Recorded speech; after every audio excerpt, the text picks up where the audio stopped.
Welcome back, everybody. It is Carrie again. Um, Today's topic, this should lead to a very interesting series. Um, this is going to be part of my online dating series that took place in probably late 2019, early 2020. But when I met my second husband, I met him online. So when I felt ready to put myself back out there, I chose online dating. I went through some free sites first, which was just booty calls completely. So did choose some paid sites, and that wasn't much better. I'm telling you, what a waste of money. Um, of course, the first time I had gone out, it was around July of 2019. I was midway through my divorce, and started, talking to some people. And there was one guy who was about a 2-hour drive away, and things were going really well. I mean, we had endless hours of conversation, and thought we were going to meet up that day. So neither one of us had really slept the night before. He owned a trucking company, and he had a big trucking picnic thing going on for his employees that day. He told me to come out to it. He told me where it was, what time to be there. It'd be great to meet me. We just, casually get to know each other as friends, and I was totally in for that. I said, hey, that sounds like fun. So we're planning on doing this. I get a couple hours of sleep. I get up. I start getting ready to go. And of course, we're texting back and forth a little bit and kind of decided he was way overtired. I was pretty overtired. It maybe wasn't a great way to meet each other. He'd have a lot of things going on, being the owner of the company, structuring things, so he wouldn't have much time. I'm like, yeah, I agree. That it was a bad idea. We were just kind of over anxious at meeting each other at that point. So we decided to put it off. Eventually, we just kind of stopped talking. I don't know, it fizzled away. So then by the end of July 2019, I decided I'm going to wait for my divorce to end um, before I start dating again. So my divorce was final in December of 2019, and so late December, right around Christmas, I put myself out there again. Well, the first person I come across is this man, and we start talking again, and kind of pick up right where we left off. Things are really great. I was, by that point, a Christian, and of course I was looking for a Christian man, and he could quote the Bible, and, was, all into Christianity, and I thought, wow, this is, even better than it was before. And so we keep talking, and next thing you know, Christmas is right around the corner, and he decides, well, I was going to be alone for Christmas, as I have been for the last few years, and he said, well, no one should be alone for Christmas, so why don't you meet me and my family at the hospital? Okay, now, his brother had some kind of sepsis infection and was in the hospital, so the whole family was going to be there, him and his kids, um, visiting with his brother. We thought, well, that's definitely a safe zone. You can't get much safer than in a hospital. So I agreed to meet him there. I get there, and everyone's really nice, and, I get to talk to his brother a little bit, and feel kind of bad. It was slightly uncomfortable because you don't know the sick person, and you're sitting in their hospital room, but I could probably, I've always said one of the things I really wanted to do is kind of work in a hospice setting where you just sit with patients and talk to them, especially those that don't have a lot of family and friends coming to visit them. I mean, they're dying, and they need somebody very compassionate and caring, just to, even if they can't talk, just to sit there for hours and hold their hand. And I don't know really how to get into something like that, or if there's any programs like that I could volunteer for. I should really look deeper into it. But so that part didn't bother me, that, I could be compassionate to somebody who's sick and not know who they are. Um, Everything it seemed pretty good, but when we departed from the hospital, we both went our own separate ways. He had his Christmas with his family to go to, and, of course I had home to go to. And, it felt kind of uncomfortable, like I didn't think the guy liked me. So anyway, I go home, and we talk a couple times after that, and I told him, I says, I caught the vibe that you weren't really into me. And he's like, no, no, I was. Now keep in mind, I had made it very clear to people that I was talking to no drugs, no alcohol. I had been with an alcoholic for a long time. Definitely no drugs. I won't even mess with that at all. And so he knew these things. What ended up happening, no, I've mentioned we'll just call him the truck driver, okay? Owned a truck driving company. And he calls me one night, and it's close to like 11 p.m. And, well, it was more like 10 when he called. And he convinces me to drive the 2 hours to his friend's house because he's been drinking. And he needs a ride home. And I'm like, this is insane. The stuff I do for people, I'm not kidding you, the stuff I do for people that I don't even know in the middle of the night. So I'm like, okay, well, either way, I do like the guy. He's nice. We're friendly with each other. I'll get ready and I'll go. So I wanted to take a quick shower and stuff. I was about to go to bed and kind of get myself slightly glammed up. But I mean, it's late at night and it's going to be a long night the way it looks. And it was probably, I think it was a Friday or a Saturday night. I knew I didn't have to work the next day. So the deal was I'd come over there, I'd spend the night at his place and, drive home in the morning. Well, I get there and we're at this party and everyone's blitzed. I mean, really drunk, and I'm not drinking, I have my water that I brought and I just drank that water. And finally, and I'm not gonna lie, I liked this guy. So like I was kind of all over him, sitting on his lap, going along with the party vibe and stuff. And then we get back to his place, and I'm not gonna lie, there some fun stuff happened in his bedroom too. Um, and then in the morning it's like, okay, well, I'm going home. So and I'm no stranger to friends with benefits. In between a lot of relationships I've had, I've gravitated towards that because I don't like to get into another relationship right after ending one, but because I was a sex addict, um, I still wanted that fulfillment. So I had my friends with benefits in between where it was very clear right off the bat, no relationship, no falling in love, no attachment. We hang out and talk as friends and we have sex, and that's that. That's the basis of it. And as long as the guys could agree to it, I was good with it. So I kind of looked at this situation a little bit like that as well. We've kind of had these talks where we don't think this is going anywhere. We're not relationship material together, but we can be friends with benefits. And anyway, so I go home, but we start talking more and more and more. He's talking to me all the time, texting and talking, and I'm like, okay, well, maybe this could grow into something. I mean, I really do like the guy, and he's starting to now, show some signs he likes me, and giving me, some attention, so that matters. And, the one thing I didn't like was, well, he said he was quitting drinking, but he was really, really drunk that night. I'm like, this is not quitting drinking. I kind of saw that little red flag, but I chose, like most of us do when we're interested in somebody, to ignore the red flag.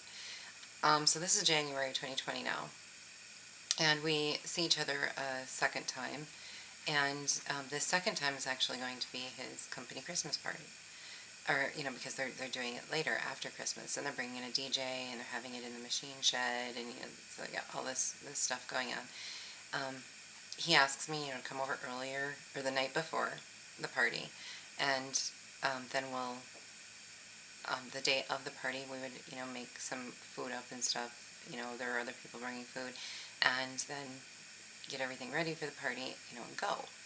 Well, prior to that, there was a conversation between me and him where we had talked about what kind of relationship we were in. And I said, well, I look at it as friends with benefits. We've had sex, but I'm not saying you're my boyfriend just because we've had sex, even though, a lot of women do say, okay, well, now that we've crossed that line, we're a couple.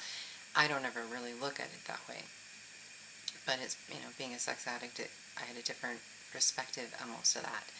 So I said, well, I look at this as friends with benefits. And he didn't like that at all. So we had this long, drawn-out phone conversation, and I said, well, the only other thing to do is say, you're my boyfriend. Are we going to go there? Are we going to try to make a relationship out of this? And he said that's what he wanted. He's like, yes, let's do this. So fine, I'm your boyfriend. I go, okay, all right, so we know where we stand, right? So this conversation happens the day before I go to his place for the overnight before the party. It was like a Thursday, and I went to his place Friday night. I'm on my way there. I get like a mile from his place, well, maybe 2 or 3 miles. I hit a deer. I'm like, oh, first deer I ever hit in my life driving a car. And so I hit this deer. I go to his place. His niece is there. He's sleeping, passed out drunk. Okay, so now I'm like, oh, fabulous. I don't want an alcoholic. He's passed out drunk before I can even get to his house. And anyway, his niece and her boyfriend, we go to try to check on the deer. Somebody must have ran it over. It was demolished all over the road. But in the process of this, we take his truck. His truck has a breathalyzer in it, so then I end up finding out from family that, he's still working off some stuff from drunk driving charges. And I'm like, I didn't know this. He knows I don't want an alcoholic. What the heck? So, okay, another big surprise. Well, I'm already there, so I'm going to spend the night. I, kind of try to wake him up and be like, go to bed because he's passed out in a recliner. Well, then a big fight ensues. And he's all mad, that I'm there. And I'm like, I'm supposed to be here. You invited me here. This is what you get when you deal with drunk stuff, okay? I mean, having been married to a drunk for 15 years, this whole fight and argument did not surprise me in the least. Totally prepared for it. Anyway, finally get him in bed. Several hours later, after I drank a bottle of wine at that point because I needed it. So then finally get him into bed. Then we get up early in the morning to start making all this stuff. And at some point he goes, okay, so he says, I need these dishes done, and I need, different, and he asked me if I would do the dishes, and I'm like, yeah, absolutely. Well, I was under the assumption I was doing them when he left because he had to go pick up some stuff, and set things up for this party.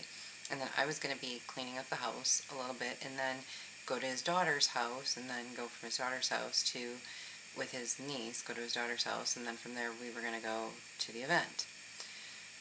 So I thought. Apparently I was completely wrong. Midway through, before he could leave to go pick up his stuff, he starts slamming things around and doing these dishes. And I go, stop. And I walked over to the sink. I go, I'm going to do those. He goes, you didn't get up and you didn't do them right away, when I said so.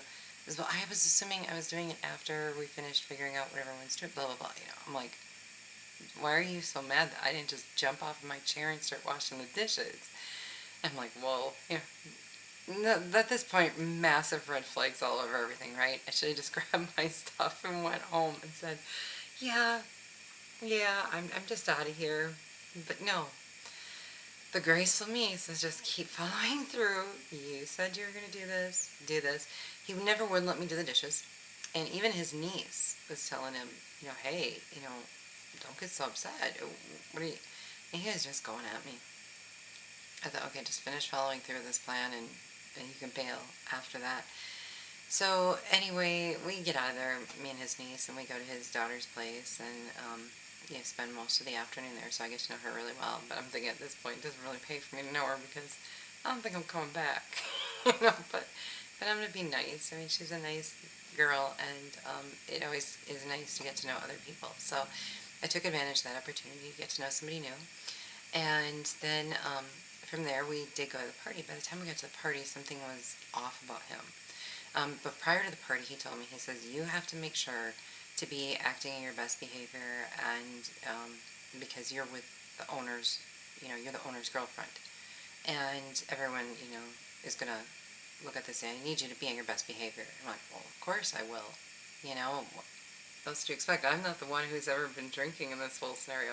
I've been driving your drunk ass around.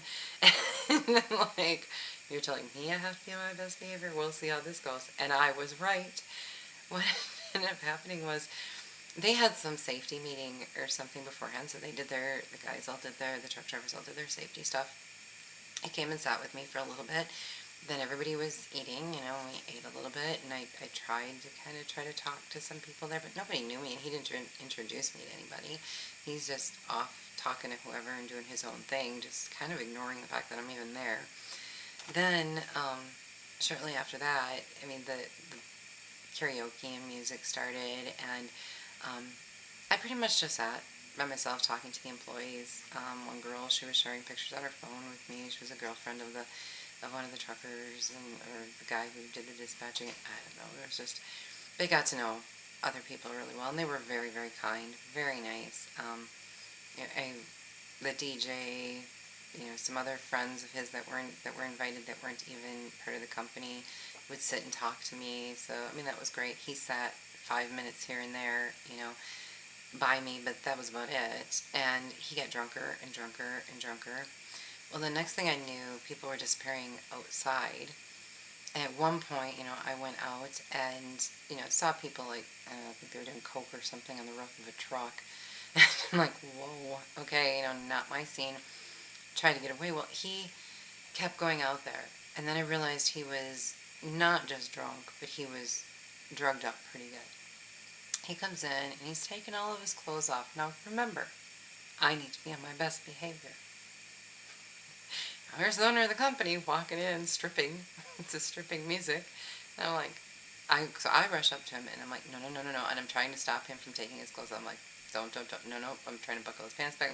No, no, you don't want to do this. And he's just yelling at me and pushing me out of the way and get away from me. And I'm like, fine, embarrass yourself. I don't care.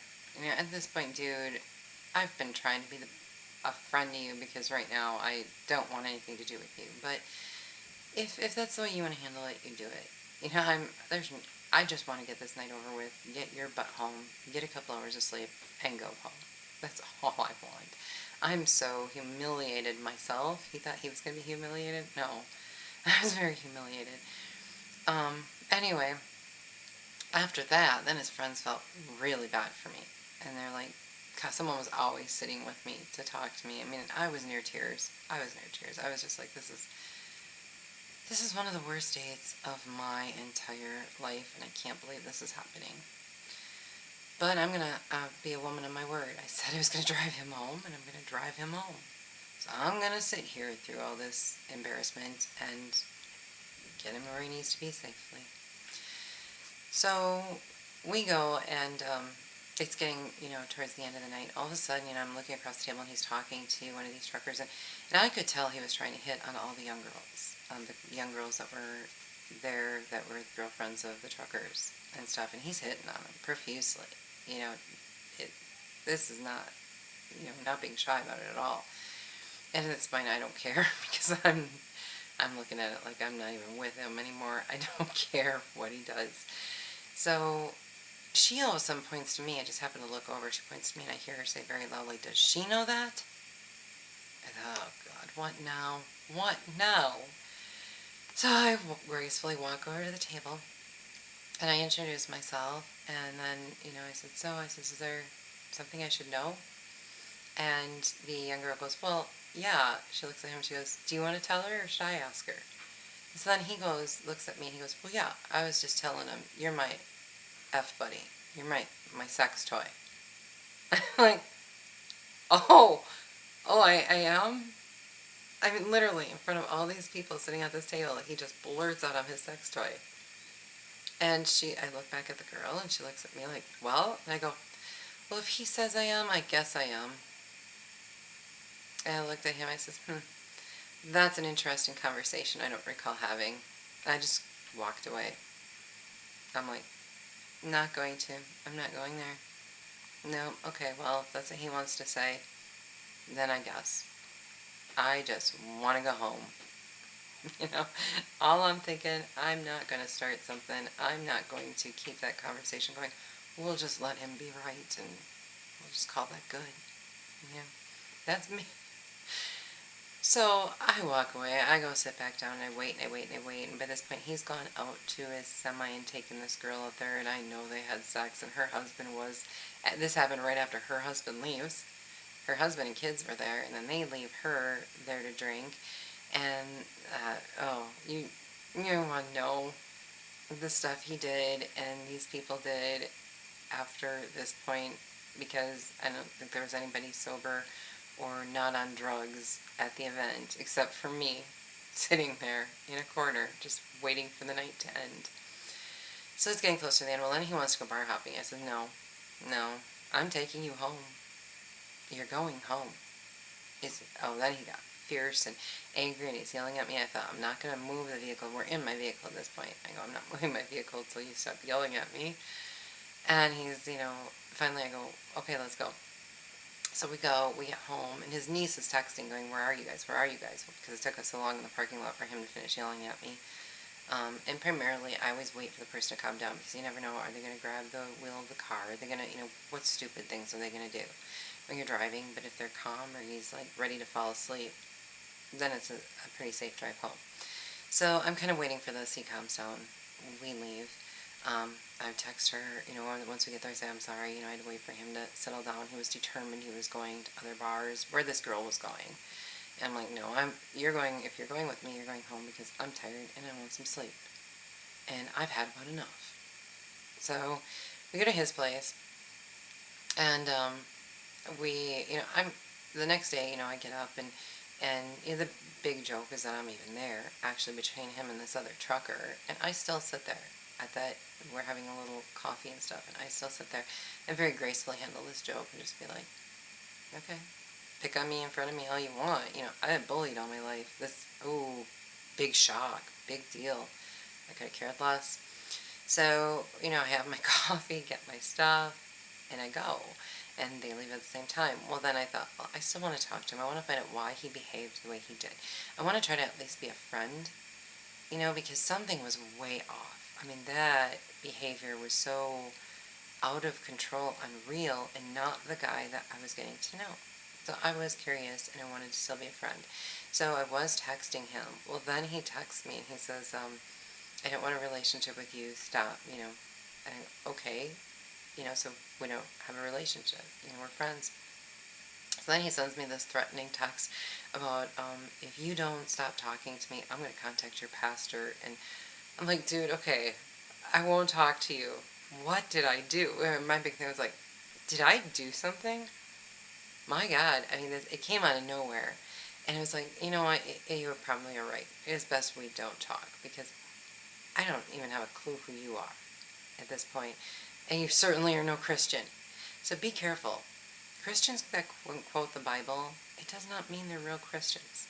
Anybody can quote the Bible.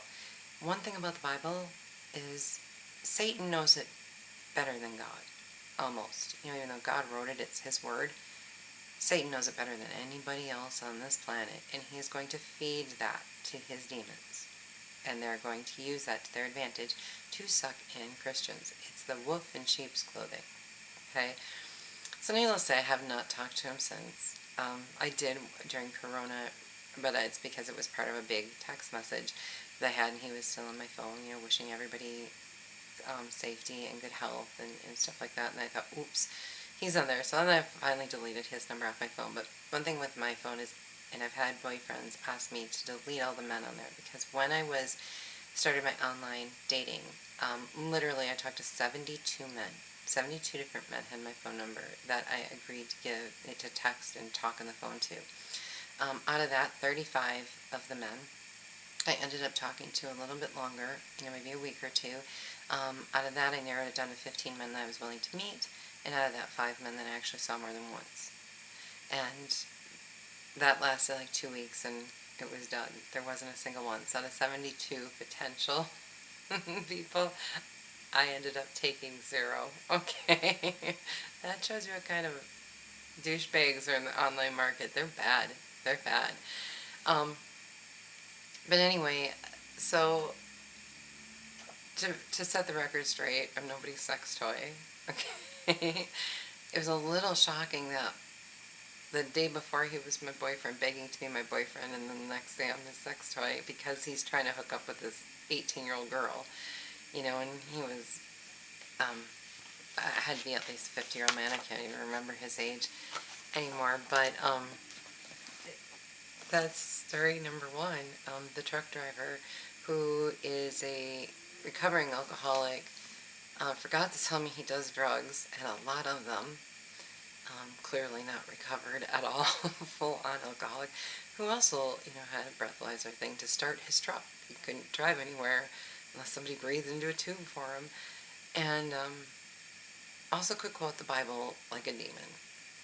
So be careful out there. There is so much, to be wary of. I did choose a section of the Bible here. This is Proverbs chapter 7, verse 6 through 21, which felt appropriate and fitting for this. It says, "For at the window of my house I have looked out through my lattice, and I have seen among the simple, I have perceived among the youths, a young man lacking sense, passing along the street near her corner, taking the road to her house, in the twilight, in the evening, at the time of night and darkness. And behold, the woman meets him, dressed as a prostitute, willy of heart."